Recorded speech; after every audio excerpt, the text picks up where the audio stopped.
안녕하세요. 찰떡앞TV의 명품 PD 한PD입니다. 자, 여러분, 지금 2차 베이비붐 세대가 이제 이미 올해부터 본격적으로 쏟아지죠. 자, 이제 은퇴 세대가 본격적으로 쏟아지면 고령화의 비율이 높아지겠죠. 자, 고령화의 비율이 높아지면 들어가는 복지 비용, 의료 비용이 어마어마하게 증가하는 거예요. 그죠? 우리 재정 적자가 엄청나게 일어날 수 있어요. 모든 면에서 우리 사회에 있어서 모든 면에서 어떤 구조적인 변화가 일어나는 거예요. 자, 그런 점에서 우리가 고령화의 통계, 고령자들의 통계를 면밀히 좀 파악하고 준비를 할 필요가 있어요. 특히 뭐 자영업 하시는 분들, 그 다음에 사업 하시는 분들, 주식 투자하시는 분들, 뭐 부동산 투자하시는 분들, 집을 사야 되는 분들 다 우리가 체크를 해야 돼요. 그리고 여러분도 한번 생각을 해보세요. 은퇴한 세대, 가령 이제 저희 세대부터 이제 한 60으로 넘어가면 한 2년 뒤에, 자, 그 사람들은 이제 부동산을 어떻게 처리할까? 이제 그런 문제도 고민이 되겠죠. 그죠? 일단 우리 은퇴하는 세대들은 부동산을 추가로 살 계획은 없다고 봐야 되겠죠. 추가로 투자할 계획은 없을 것이다. 그렇게 보셔야 돼요. 기본 전제가 물론 하시는 분도 있겠지만 그런 분보다는 파는 분들이 많을 것이다. 물론 이제 자기가 사는 아파트는 팔지는 않겠지만 뭐 땅, 그죠? 상가, 건물 뭐 그런 아파트 외에 집 외에 자기 사는 자가주택 외에는 다 매물로 나올 수 있다라는 거야. 그러니까 이 부동산 시장이 그렇게 좋아질 일이 없어요. 고령화 사회에는 이제 매수자가 사라지고 매도자가 증가를 하는 거니까. 그리고 집도 다주택자인 경우에는 고령화가 된 분들에게, 다주택자인 분들에게는 자기 뭐 자식도 뭐 하나 아니면 둘이잖아요. 그럼 한 채를 물려주든지, 그죠? 그 외에는 처분할 가능성이 좀 높다. 이제 일단 그렇게 보셔야 돼요. 뭐 일단 그런 것은 나중에 섹터별로 들어가서 자세히 보셔야 돼요. 그거는 다른 시간에 한번 해보고. 자, 이 통계청에서 매년 이 고령화 문제가 고령화 사회가 급격하게 변하니까 통계를 내고 있어요. 그죠? 통계를 2023년 통계를 우리가 한번 보자는 거죠. 이 통계청에서 나온 자료를. 자, 아직 2024년이니까 이게 이제 최근에 통계가 되는 거예요. 자, 통계청에서는 2003년부터 노인의 날에 맞추어, 노인의 날이 이제 10월 2일이에요. 고령인구, 경제활동 상태, 소득 분배, 의식의 변화를 통계를 수집하여 고령자 통계를 이렇게 만들어내고 있다라는 거예요. 자, 이 고령자 통계는 65세 인구를 대상으로 하는 거예요. 이게 65세 이상이 고령이에요. 60세는 젊은이에요, 젊은이. 60세는 젊은이다. 그걸 바탕으로 한번 이 자료들을 보시죠. 자, 일단은 65세 인구가 취업자와 비취업자의 비중을 보니까 취업을 하신 분이 63.8%, 취업을 못하신 분이 36.2%. 근데 취업률이 좀 떨어지고 있어요. 조금씩. 왜 그럴까요? 그죠? 더 높아질 것 같은데 취업률이 떨어지고 있다. 뭐 사실 나쁜 거는 아니에요. 취업률이 떨어지고 있다는 거는 자기 스스로 그동안 벌어두었던 돈을 가지고 살 수 있다. 그런 거니까 이 취업률은 떨어져 주는 게 좋은 거예요. 그죠? 그리고 젊은이들이 취업을 해야 되니까 취업률은 떨어지고 있다. 그죠? 취업률은 떨어지고 있다. 자, 이건 뭐 그렇게 나쁜 현상은 아니에요. 그리고 그리고 이제 취업을 하는 대신 이제 소비를 하면 되는 거잖아요. 그죠? 자, 65세 이상 평균 고용률이, 자, 우리나라는 34.9%, 일본은 25.1%, 미국은 18%, 스페인은 뭐 거의 일을 안 하네요. 그죠? 3.1%, 이탈리아 5.1%. 이렇게 유럽의 국가들은 고령화되면 그냥 먹고 노는 거야. 먹고 노는 거야. 근데 우리나라는 10명 중에 3.5명이 나가서 일을 하고 있다. 나가서 65세 이상도 일을 하고 있다라는 거예요.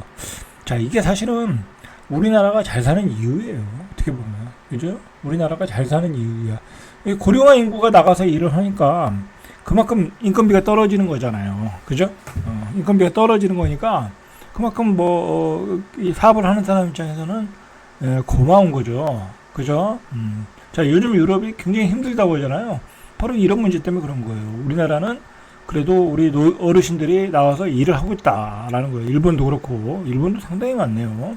자, 미국도 생각보다 많고, 18%. 자, 주관적 건강을 평가한 게, 자, 이제 요게, 긴 막대가 취업자, 요건 비취업자예요. 취업자는 37.5%가 건강하다. 좋다. 21.9%는 좋다. 이건 이제 비취업자 기준이니까.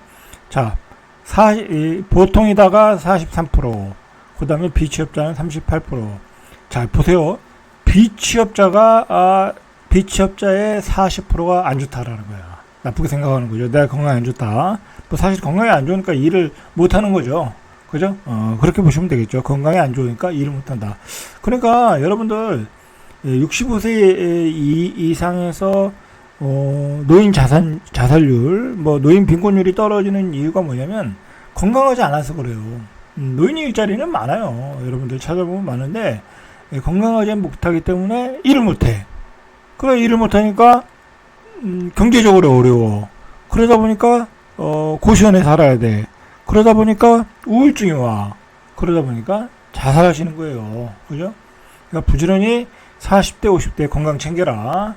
40대, 50대 건강 챙기시길 바랍니다. 건강해야 일을 할 수 있는 거예요. 노인 일자리는 많다. 자, 일상생활 스트레스를 보니까 취업자가 65.6%가 느낀다. 그리고 비취업자는 34.4%가 느낀다. 이건 그렇게 중요한 건 아니고, 대한민국에 스트레스가 없는 사람 누가 있겠어요. 그죠? 자, 생활비 부담을 보죠. 생활비 부담을 보니까 93%가 본인이 부담한다. 그죠? 본인이 부담한다. 본인과 배우자. 그러니까 스스로 해결하고 있다. 그리고 비취업자의 경우에는 52%, 반 정도가 본인이 부담한다. 벌어뒀던 돈, 아니면 연금 가지고 생활한다.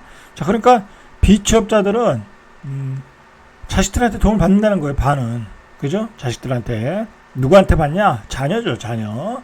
그 다음에 정부한테 도움을 받는 사람들. 이게 이제 기초생활수급자죠.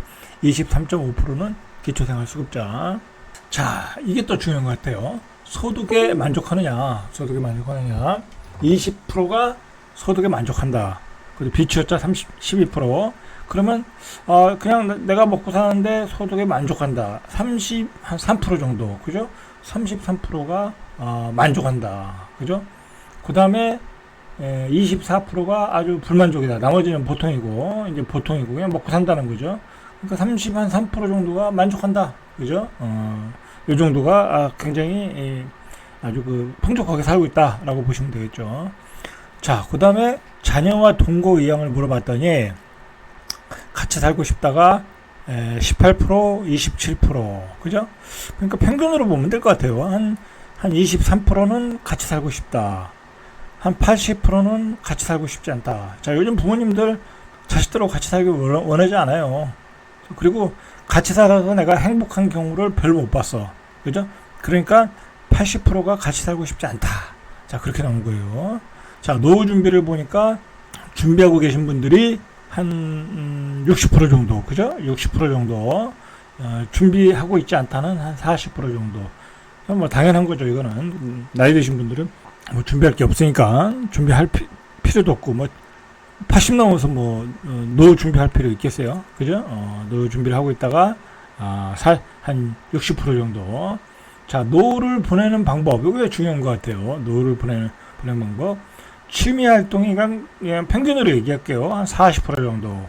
취미 활동이 한 40% 정도 보내고, 그 다음에 여행, 관광 활동이 한 25%. 그죠? 25% 여행, 관광.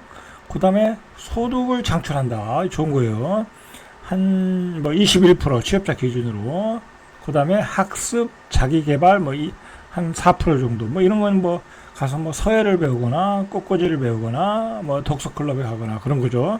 그 다음에 자원봉사, 종교활동. 자, 여러분들 노후가 되면은 이제 무엇을 할 것인가, 무엇으로 시간을 보내야 될 건가, 이렇게 좀 잘 구분하셔가지고 정하셔야 돼. 그죠? 그냥 무계획적으로 하시면 그냥 세월은 금방 가는 거예요. 자, 고령자 통계를 또 보면 고령자 인구가 급속도로 늘고 있어요. 자, 보시면은 2023년도에 18.4%, 2030년도에 30년도까지 우리 보죠. 25%, 그 다음에 2040년도까지 보죠. 5% 정도 급격하게 늘고 있어요. 고령자 인구가. 자, 이렇게 고령자 인구가 늘면은 어디서 지출이 많아지겠어요? 일단은 그 노령연금과 그 다음에 두 번째로 의료보험이죠. 그죠? 다음 시간에 한번 의료보험을 다뤄볼까 생각 중인데, 여러분들 급증하고 있어요. 급증하고 있어요. 노인 그 의료보험이 급증하고 있어. 이거 어떻게 할 건지 모르겠어. 그죠? 큰 걱정이에요, 그거. 이렇게 노인 인구가 늘어나는데, 노인 의료비가 급증하면 그걸 다 누가 감당을 할지. 참, 우리나라는 참 깝깝해요. 자, 노령 뭐 성별을 보니까 남자가 43.9%, 여자가 56.1%, 여자가 훨씬 많아요. 그죠? 여자가 훨씬 많다. 여자가 더 오래 사니까.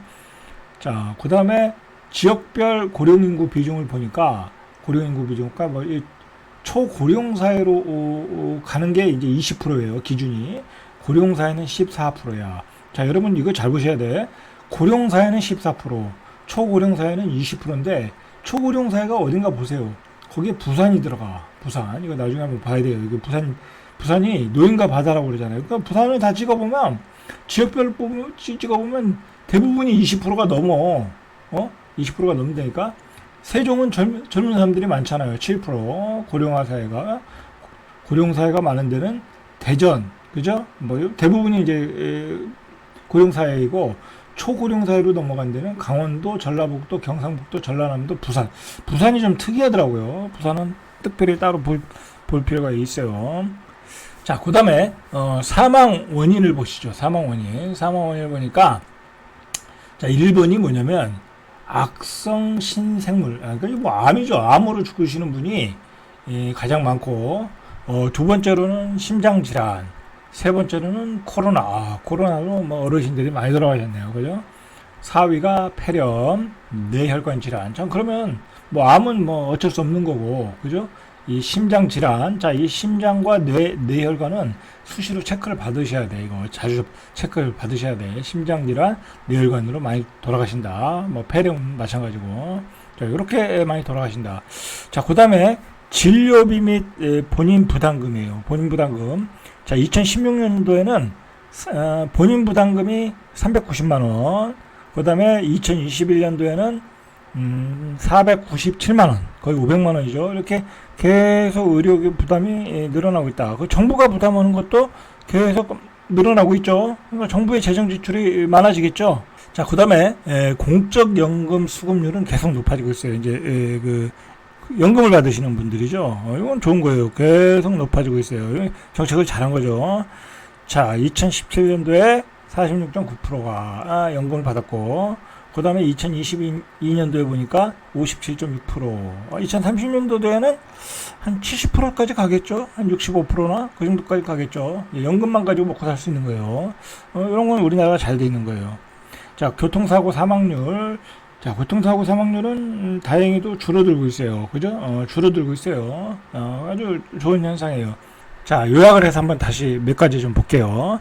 2022년 65세의 고용률은 36.2%, 10년간 6.1% 상승했다. 그러니까, 우리나라는 뭐, 더 잘 사는 나라가 됐는데도 불구하고, 나이가 들어서도 취업을 더 많이 하고 있다. 자, 그건 뭐, 몇 가지 이유가 있어요. 자, 우리나라 사람들이 성실해서 그래요. 성실해서 그렇고, 그 다음에, 연금 가지고는 못 살아요. 그죠? 연금 가지고 못 살기 때문에. 그리고 또, 연금을 받으려면 은퇴하고 나서도 한 5년은 있어야 돼요. 4년 내지 5년이 있어야 되니까 취업을 하시는 거예요. 근데 그래서 취업률이 높아지고 있다. OECD 지금 국가 중 넘버원이다. 자, 이런 게 우리나라 경제 성장의 원동력이에요. 어떻게 보면. 자, 2021년 일하는 고령자의 생활비 부담은 본인과 배우자 부담이 93%다. 그리고 소득은 21% 정도, 소비 생활은 13.9%에 만족하고 있다. 자, 그러니까 이제 자식 도움을 안 받는다는 거예요. 그죠? 그러니까 너무 자식의 자기 자금들을 자기 벌어놓은 돈을 몰빵하시면 안 되는 거예요. 그죠? 어차피 자식이 도와주지도 않는다니까요. 이제 요즘 자식들은 자식은 나는 나고 부모님은 부모님이에요. 그렇게 생각해요. 세대가 바뀌었어요. 그리고 한 20% 정도가 만족하고 있다. 그죠? 만족도는 한 20%밖에 안 돼요. 그리고 대부분이 고령자 중 81.9%는 자녀와 동거를 할 계획이 없다. 그죠? 당연한 얘기예요. 당연한 얘기. 그리고 고령 인구는 2023년 65세 고령 인구는 950만 명. 그죠? 전체 인구의 18.4%. 점점 늘어나고 있어요. 점점 늘어나고 있어. 자, 전라남도가 25%, 경상북도가 23%, 부산이 22%. 예, 아무리 봐도 부산이 심각해요. 그죠? 부산. 젊은이들이 다 서울로, 수도권으로 오르는 거야. 지역적으로도 너무 멀다 보니까. 그죠? 이건 부산은 특별히 또 따로 다뤄야 돼요. 자, 65세 기대 여명이 뭐냐면, 내가 몇 년을 더 살까? 그죠? 그거죠? 그러니까 한 21년 정도 더 살겠다. 그죠? 86살. 한 86에서 한 88살까지. 요즘 그렇게 다 돌아가시잖아요. 그죠? 75세 기대율은 13.4%. 뭐 사실 많이 남았어요. 그죠? 많이 남은 거야. 적게 남은 거 아니야. 열심히 사셔야죠. 자, 고령자의 순자산을 보니까 4억 5,364만 원 정도다라는 거죠. 자, 우리나라 순자산이 결국 적지가 않아요. 적지가 않아. 많은 편이에요. 순자산이 4억 5,364만 원. 자, 돈이 없으면 이거 주택연금 가입해가지고, 그죠? 매달 얼마씩 받으면서 생활하면 되는 거예요. 그런데 상대적 빈곤율은 우리나라가 1위예요. 그죠? 40.4%. 그죠? 40.4%. 그 다음에 호주가 22%, 미국이 21%. 그죠? 우리나라 상대적 빈곤율이 좀 높아요. 자, 2022년 65세 고령자 10만 명당 보행 교통사고, 그러니까 보행 건널목을 인도를 건너다가 사망하는 비율이 6.2, 부상률은 111.1. 자, 다행히 낮아지고 있다. 자, 가족 관계의 만족도, 가족들과 잘 지내냐라고 볼 때 전반적인 가족 관계는 한 5% 정도가 만족하더라. 그죠? 그러니까 반은 만족하고 반은 만족 못하고 있는 거예요. 그죠? 반은 만족하고. 자, 이 생활비, 그죠?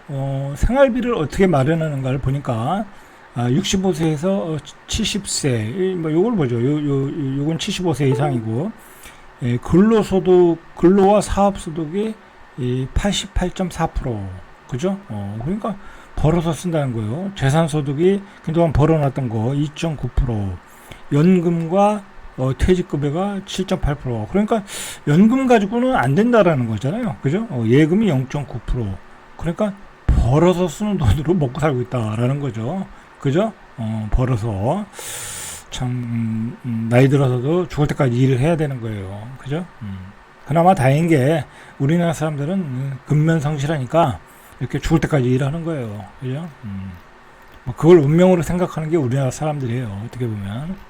자, 인구 추이를 보니까 고령 인구 추이가 2035년에 30%. 자, 초고령화가 20%니까 2035년에는 30%. 그죠? 노인 부양비도 급격하게 올라가요. 그죠? 자, 2030년에서 35년 사이에는 뭔가 큰 일이 일어나겠죠. 그죠? 뭔가 어떤 우리 사회의 어떤 구조적인 변화가 크게 일어날 수 있다. 이제 그렇게 보셔야 돼요. 노인 인구의 급증, 어떤 재정에서 많은 재정이 필요로 할 수 있다. 노인 고령화 문제로. 자, 고령화 가구도 이렇게 증가를 하는 거예요. 그죠? 고령화 가구도 증가한다. 자, 65세 이상 주택 소유율도 계속 증가를 하겠죠. 그냥 뭐 나이가 들었는데 뭐 전세 들어다니고 그럴 수 없잖아요. 그러니까 그 살던 집에 계속 사는 거예요. 그죠? 살던 집에 계속 사는 거예요. 자, 보시면 가구주 연령별 주택 소유율을 봐도 79세까지는 계속 올라가잖아요. 80세 이상 되면 이제 떨어지는 게 이제 뭐 자식에게 증여하거나 뭐 그런 경우가 있으니까 자, 계속 올라가는 거예요. 주택 소유율이. 자, 본인 1인당 본인 부담 의료비도 계속 증가하는 거예요. 그러니까 나이 들어서 계속 우리가 들어가는 돈은 의료비예요. 그 의료비 지출을 줄이면은 그만큼 건강이 나빠지는 거예요. 그죠? 과감하게 검사 받으시고 이제 그러실 필요가 있는 거죠. 장기 요양자 비율도 점점 증가하고 있어요. 자, 노인복지시설도 전년 대비 5.2% 계속 증가하고 있죠. 노인복지시설도 이렇게 증가하고 있어요. 뭐 노인이 당연히 증가하고 있으니까. 자, 은퇴 연령층 빈곤율 우리나라 40.4%가 10명 중 4명이 빈곤하다라고 느끼고 있죠. 자, 오늘은 여기까지. 이상 잘다갑TV의 명품 PD 한 PD였습니다.